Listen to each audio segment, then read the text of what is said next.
संत चलते फिरते तीर्थ होते हैं, संत मिलन सम सुख जग नाही। कहते हैं संत तुलसीदास जी कि संतों का संग बहुत ही दुर्लभ और अमोघ है। वो धर्म नीति में आस्थावान होते हैं, वे भगवान के सच्चे भक्त होते हैं। दूसरों के दुखों को देख करके उनका हृदय शीघ्र ही द्रवित हो जाता है। संत तो स्वयं सत्संग होता है। जिस प्रकार से अग्नि का स्वाभाविक गुण दहकना है, उसी प्रकार से संतों का सानिध्य प्राप्त होने से शीतलता, सुख, शांति, समृद्धि, विनम्रता और सज्जनता बिना प्रयास ही आ जाती है। संतों के संग से देवत्व के गुण आते हैं, वहीं असंतों के संग से दुर्गुण आते हैं, जिनसे पतन होता है, अशांति मिलती है और विपत्तियां बढ़ती हैं। असंतों का स्वभाव कृतघ्न होता है, क्योंकि वो जिस सीढ़ी से ऊपर उठ पहुंचता है उसे ही ठोकर मार करके नीचे गिरा देता है। जैसे कुल्हाड़ी से चंदन काटने पर कुल्हाड़ी भी चंदन की सुगंध से सुवासित हो जाती है, वैसे ही संत अपने परिवेश को गुलाब की सुगंध से सदैव सुवासित करता रहता है। वस्तुतः संतों का संग समाज द्वारा सर्वत्र वंदनीय, नमनीय और अभिनंदनीय होता है। प्यारे सज्जनों, संत होना कोई ढोंग नहीं है। संत बनने के लिए बहुत ही कठिन त्याग चाहिए, जो कि हर एक के बस की बात नहीं। इसीलिए संतों की महिमा अनंत है। उनका सदैव सम्मान करें, उनकी बातों का अनुसरण करें। प्यारे सज्जनों, आज के समय में देखा जाए तो ऐसे कई उदाहरण मिलते हैं जिन्हें चमत्कार कहा जा सकता, लेकिन इनमें कितनी सच्चाई है ये कहना मुश्किल है। ईश्वर की महिमा निराली होती है, जिसे आप या हम कोई भी नकार नहीं सकता। आज भी ऐसे कई संत हैं जो भगवान के समान हैं। इस संसार में जिनके दर्शन मात्र से ही आपको संतुष्टि मिलती है, उनका दर्शन मिलना ही बड़े भाग्यों की बात है। प्यारे सज्जनों, एक समय की बात है, नारद मुनि जी घूमते घूमते मृत्यु लोक में आ गए। यहाँ पर आकर के नारद जी ने देखा एक गृहस्थ परिवार, यद्यपि उसने अनेक उपाय किए थे, फिर भी उनके यहाँ कोई पुत्र नहीं हुआ। नारद जी बहुत कुछ सोचने के बाद उनके पास गए। तब उस व्यक्ति ने नारद जी को प्रणाम किया और उनसे विनती करते हुए बोला, भगवान, मुझे ऐसा आशीर्वाद दीजिए जिससे मेरे पुत्र हों। इतना सुनने के बाद पहले तो नारद जी कुछ सकुचाए और फिर सोचने लगे कि ये तो बहुत दुखी मालूम होता है। पुत्र प्राप्ति को लेकर के इसके अंदर बहुत चाह है। नारद जी ने कहा, बहुत ठीक, तुम्हारे यहाँ पुत्र होगा। मैं भगवान से पूछ करके तुम्हें इसका जवाब दूंगा। और इतना कह करके नारद जी वहाँ से चले गए। भगवान विष्णु के धाम में पहुँचे और भगवान विष्णु की स्तुति करने के बाद उनसे बात शुरू की। नारद जी ने कहा, प्रभु, मैं उस गरीब को वचन दे आया हूँ, उसके यहाँ एक पुत्र होना ही चाहिए। भगवान बोले, नारद जी, उस व्यक्ति को तो 7 जन्मों तक एक भी पुत्र नहीं लिखा है, तब इस जन्म में उसे पुत्र कैसे दिया जा सकता है?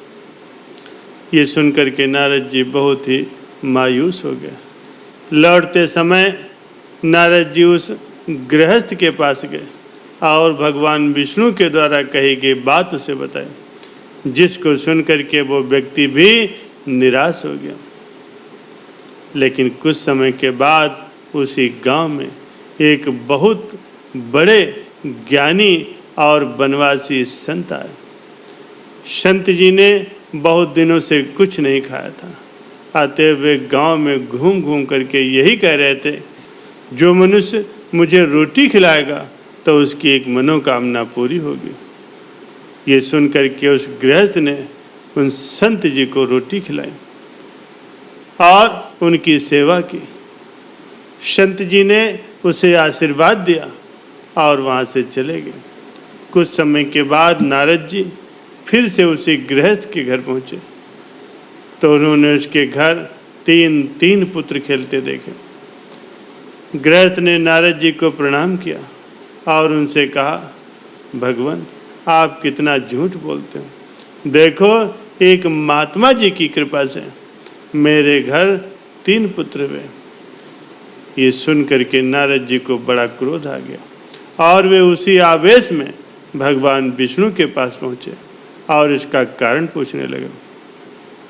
नारद जी को देख करके भगवान विष्णु ने ढोंग करते हुए कहा, अरे मैं मरा जा रहा हूँ, कोई मुझे दवा ला करके दो। नारद जी ने कहा, प्रभु आप दवा का नाम बताइए, मैं अभी ले आता हूँ। भगवान बोले, यदि किसी भक्त का कलेजा काट करके ला सको तो मैं उसका रुधिर मल करके इस दुख से छूट सकता हूँ। इतना कह करके भगवान फिर कराने लगे। अब नारद जी से रहा नहीं गया। अब नारद जी किसी भक्त का कलेजा ढूंढने निकले और हर जगह खोजने के बाद भी उनको कोई भक्त ऐसा नहीं मिला जो अपना कलेजा दे सके। जो कुछ मिले भी उन्होंने कलेजा देने से साफ इनकार कर दिया। उल्टे कहा कि तुम ही अपना कलेजा काट करके क्यों नहीं देते, भक्त हो करके भी तुम दूसरों से कलेजा मांगते घूम रहे हो। हर जगह खोजने के बाद अंत में वो उन्हें वही संत मिले जिन्होंने उस निसंतान दंपति को पुत्र दिया था। नारद जी ने विष्णु के दुख की बात उन संत जी को बताई। ये सुनकर के वो संत जी राजी हो गए और नारद जी के साथ भगवान विष्णु के पास जा पहुँचे और कहा, भगवान यदि मेरा कलेजा आपके काम आ सके तो इसे तुरंत काट लीजिए। ये तत्परता देखकर विष्णु ने कहा, देखो नारद जी, ऐसे महापुरुष ही किसी निसंतान को पुत्र दे सकते हैं, तुम्हारे जैसे लोग नहीं, क्योंकि अपना कलेजा पास रहते हुए भी तुम मेरे लिए दूसरों का कलेजा मांगने निकले थे। ये सुनकर के नारद जी शर्मिंदा हो गए। प्यारे सज्जनों, संतों की महिमा बहुत बड़ी है।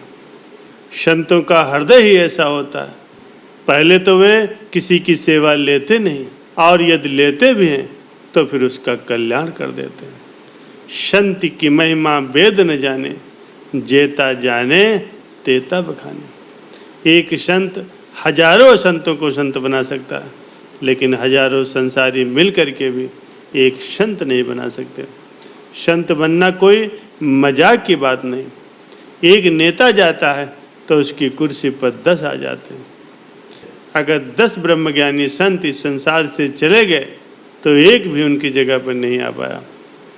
एक संत कईयों की डूबती हुई नैया को पार लगा सकता है और कई पापियों को वो पुण्यात्मा बना सकता है, कई अभागिनों को भाग्यवान बना सकता है, कई नास्तिकों को आस्तिक बना सकता है, अभक्तों को भक्त बना सकता है, अशांतों को शांत बना सकता है और शांत में शांतानंद प्रकट करके उसे मुक्त आत्मा बना सकता है। प्यारे सज्जनों, एक राजा नाव में यात्रा करते हुए कहीं जा रहे थे। मार्ग में आंधी तूफान आने की वजह से उनकी नाव खतरे में पड़ गई, जिससे उनकी पत्नी, उनके इकलौते पुत्र, उनके स्वयं के तथा उसमें बैठे हुए एक महात्मा जी के प्राण संकट में पड़ गए।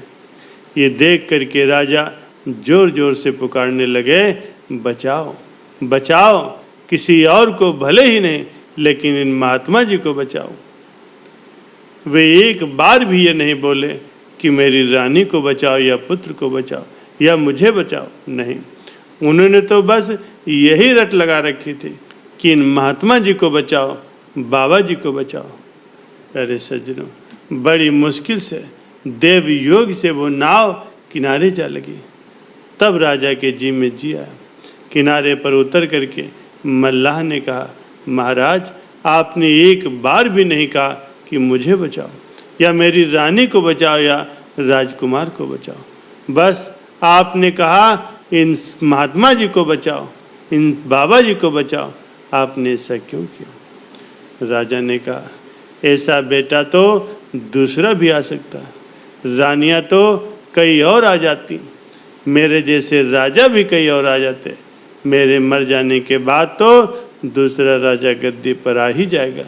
लेकिन ये हजारों के दिल पर राज करने वाले संत बड़ी मुश्किल से आते हैं, इसीलिए अगर ये बच गए तो फिर समझो सब बच गए, अगर इनकी सेवा हो गई तो समझो सबकी सेवा हो गई।